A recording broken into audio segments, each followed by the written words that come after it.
Elite, dedicated, intense. The Soviet Airborne operates as a military breed apart.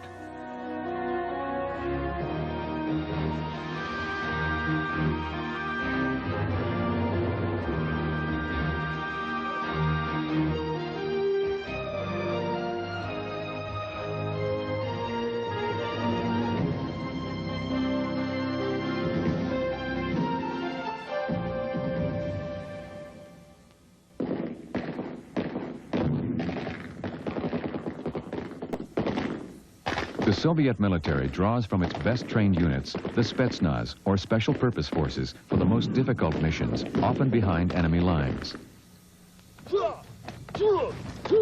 Most Spetsnaz troops come from the elite Soviet airborne divisions. Their choreography of individual combat skills is more than just a show.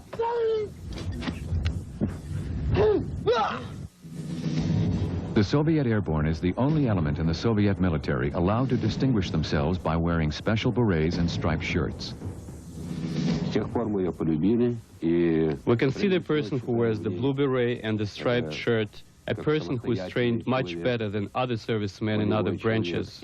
He must possess qualities such as mobility and courage and represents the best of the Soviet troops. For 70 years, the inner workings of the Soviet military have been a mystery to Western analysts. Their equipment, tactics, and training have always been shielded with secrecy. Today, with political and economic changes sweeping their country, the Soviet Airborne faces an uncertain future. Regardless of the outcome, they remain loyal to their profession, ready to meet any military challenge if called upon. They are, after all, members of one of the finest fighting forces in the world.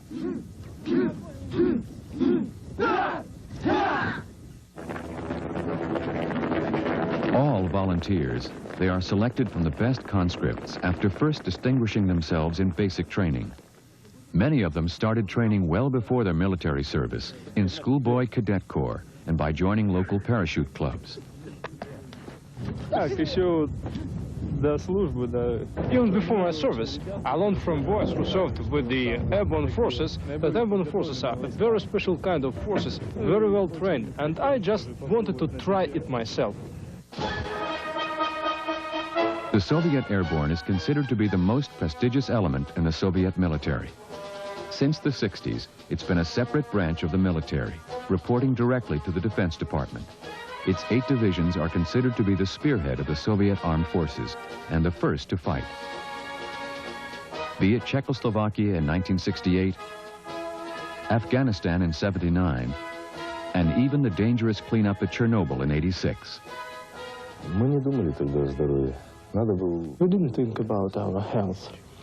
It was the order, and we got used to obey orders.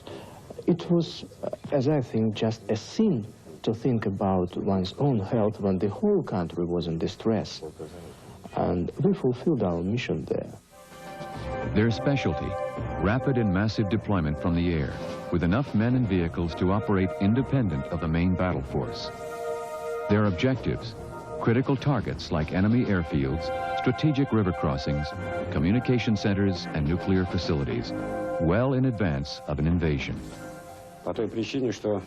Airborne forces are rapid and must operate quickly. Airborne forces have the material that allows them to operate in any terrain. Unlike other airborne forces, Soviet airborne divisions are fully mechanized units. Each squad has an armored personnel carrier, allowing them to fire and maneuver while covering considerable ground. These fast-moving, all-terrain vehicles have enough firepower to engage enemy armor units and fortified positions without support and protect their crews from chemical attacks. Each vehicle carries a crew of 3 and 6 infantrymen armed with an array of firepower and night-fighting devices. In one exercise, the Soviets were able to drop more than 150 fighting vehicles and 8,000 soldiers on a target in less than a half hour.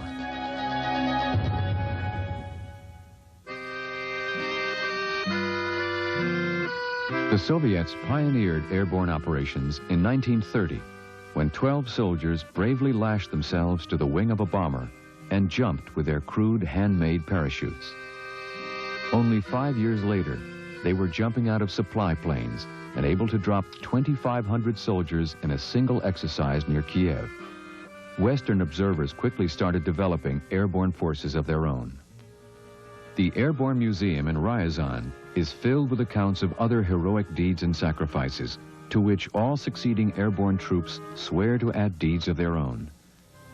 During their first major combat operations in World War II, their effectiveness as a fighting force was severely limited by the German Luftwaffe's early success in destroying most of their aircraft and airfields.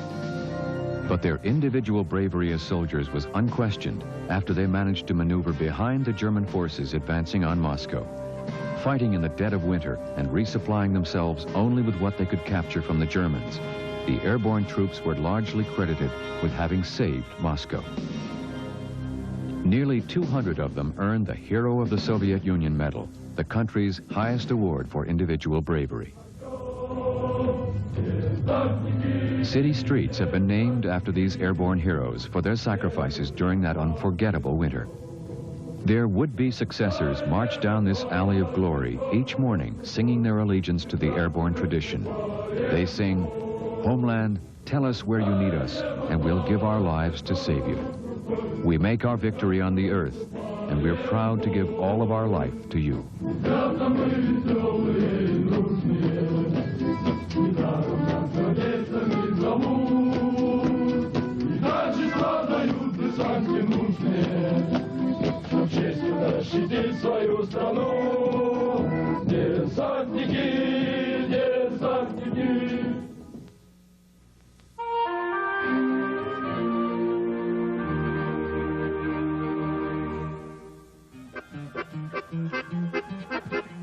For centuries, the military fortress for the Russian Republic was located here in the historic city of Ryazan. It also marks the place where the German army was finally turned back in World War II. Since the days of the Tsar, it has been the site for various military academies that have produced many of the Soviets' most decorated officers, including those who led the Bolsheviks against the Tsar's army. The military school that now occupies this hallowed training ground is called the Airborne Forces Higher Command School. It is the Soviets' equivalent of West Point and Sandhurst for soldiers hoping to become airborne or Spetsnaz officers.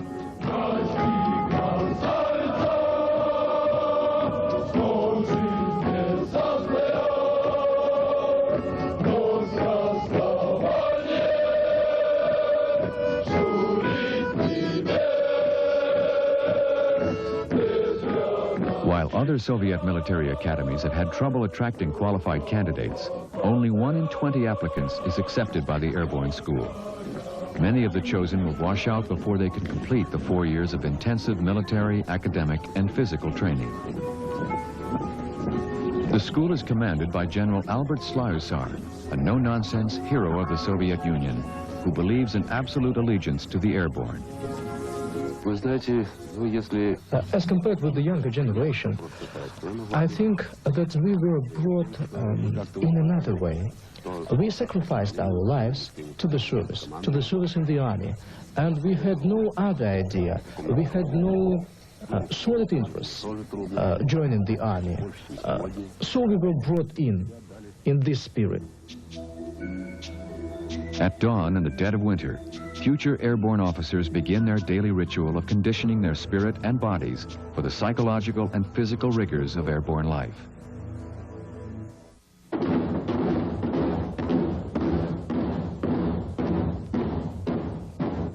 Not only must they learn a combination of martial arts for their own self-defense, they must master them and be expert enough to teach their men the close combat skills they could expect to use behind enemy lines.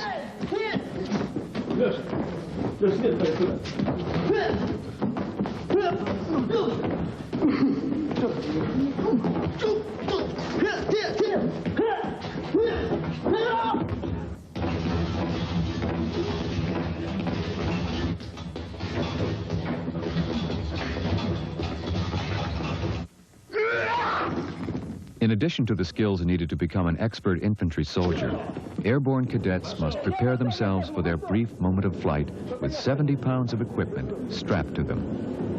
It was my dream to become a paratrooper, and I even can't imagine myself in any other unit.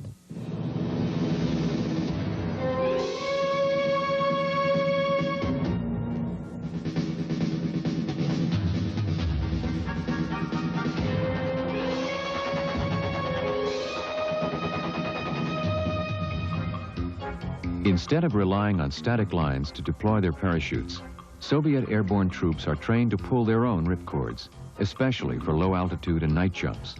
The 5-step release mantra they practice is their only salvation in their fall from the heavens.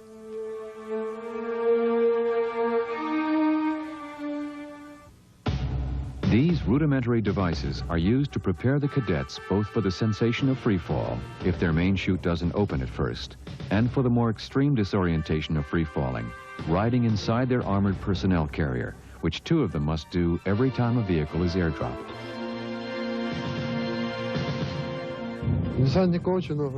A paratrooper means the highest degree of combat readiness. There is no impossible task for paratroopers, and I think that now we learn all necessary, skills to fulfill this mission. The moment of truth for a paratrooper lasts but a few seconds, but they say the exhilaration lasts a lifetime. Even on these practice jumps from elaborate simulators, the airborne officer candidates seem to relish the momentary rush of adrenaline of the jump, before they must regain control of their bodies to retrieve their weapons and hit the ground shooting.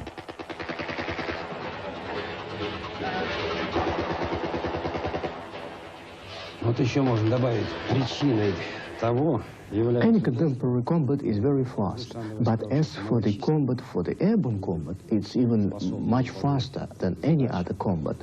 And airborne forces have to fulfill the same tasks as army units, but having a number of people or personnel much less. And the training which airborne officers and men receive enables them to fulfill their missions not by their number, but as a famous Russian general Suvorov used to say, by their personal skills. Soviet airborne officers are taught to attack from the march and quickly adjust to unexpected changes in the combat environment. Much of the classroom curriculum is devoted to the tactical problem solving these cadets will face as officers in the field. Wearing the helmets they would be wearing in their combat vehicles, the instructor radios changes in the basic situation and mechanically alters the situation board. Later, the cadets learn to use simulators to fire on targets and execute their battle command while engaging the enemy. Just as they pioneered the concept of airborne drops, the Soviet Airborne was the first army to adopt lightweight armored vehicles for every squad, or 1 BMD for every 6 infantrymen. Moving at speeds of up to 35 miles an hour, the BMDs are armed with a main gun, machine guns, and rocket launcher. They are a formidable weapon, as well as the primary offensive advantage of the Soviet Airborne. Every aspect of the training is marked by the instinctive aggressiveness and determination that have distinguished airborne forces over the years. For these training exercises, 50 miles from their main base, the cadets had to run here, carrying all of their gear and weapons. Tank killing exercises become deadly cat-and-mouse games as they practice the dangerous choreography of stopping the enemy.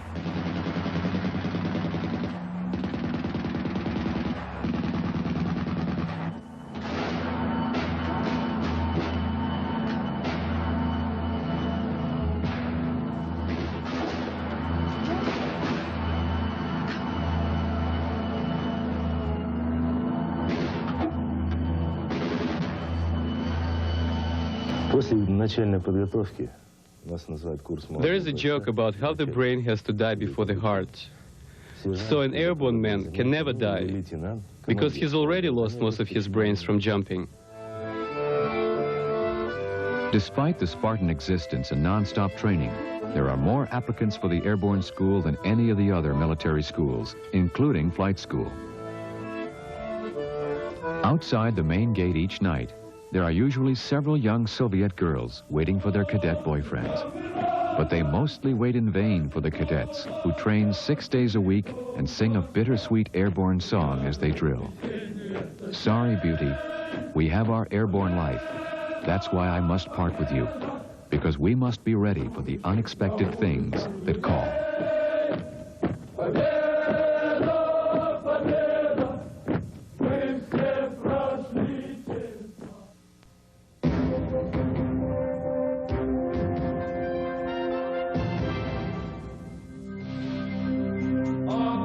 The 8 divisions that make up the Soviet Airborne have long been the pride of the Soviet military. They have been very visible in past May Day marches, and their commanding officers rank high in the Soviet political hierarchy. Since the majority of the airborne troops are from Russia and Ukraine, their loyalty has been unquestioned. Airborne forces have been regularly assigned to many of the outlying republics to maintain order in the face of growing political and ethnic unrest. In the August 1991 attempted coup, the Soviet airborne forces were some of the first forces called into Moscow. Colonel Alexander Kobalov's unit responded with all their men and equipment in a matter of hours. He remembers leading his armored personnel carriers into a city filled with confusion and rumors.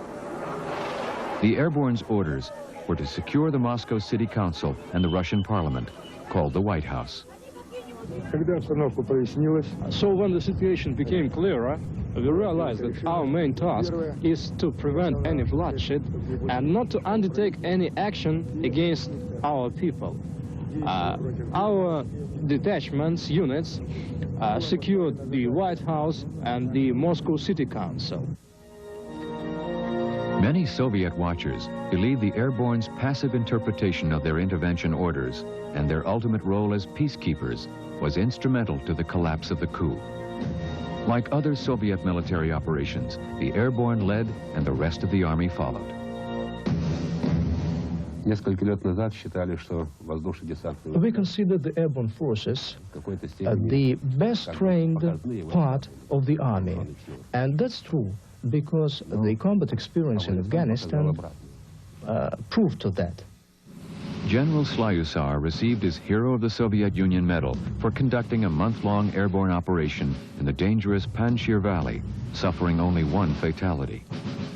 But he and other airborne officers are quick to admit the overall Soviet military failure in Afghanistan. We had our problems. We had some young guys not trained properly with new equipment. But for the most part, we were able to accomplish our mission. Like American forces after Vietnam, the Soviet Airborne has restructured many of their units, training, and tactics based on their experiences in prolonged unconventional warfare. Changes include psychological training for the young officers who face the most stress in combat operations. Since the Soviet military is such an integral part of Soviet life, even the elite airborne forces have not been able to escape the country's crippling economic situation. Airborne troops were called into the fields during a recent harvest to help pick potatoes and alleviate the civilian and military food shortages. Commanders like Colonel Kobalov have had to create farm plots on the bases to help feed their troops and set aside training time and materials to build housing for their troops and families. Because airborne forces are first to be sent to trouble spots at home and abroad, most officers and their men live away from their families for at least a year at a time. Airborne junior officers and soldiers are paid 20% more than their Army counterparts. Prior to the recent economic crisis, airborne officers welcomed the military cutbacks, hoping a smaller professional army might mean higher wages. We have problems, and we don't know how the problems will be solved. Evidently, we will have fewer men and equipment in the future. We'll have to work with less. That will be our new mission. Whatever the mission or their resources, the airborne relies on the dedication and intense training that has always made them a military breed apart.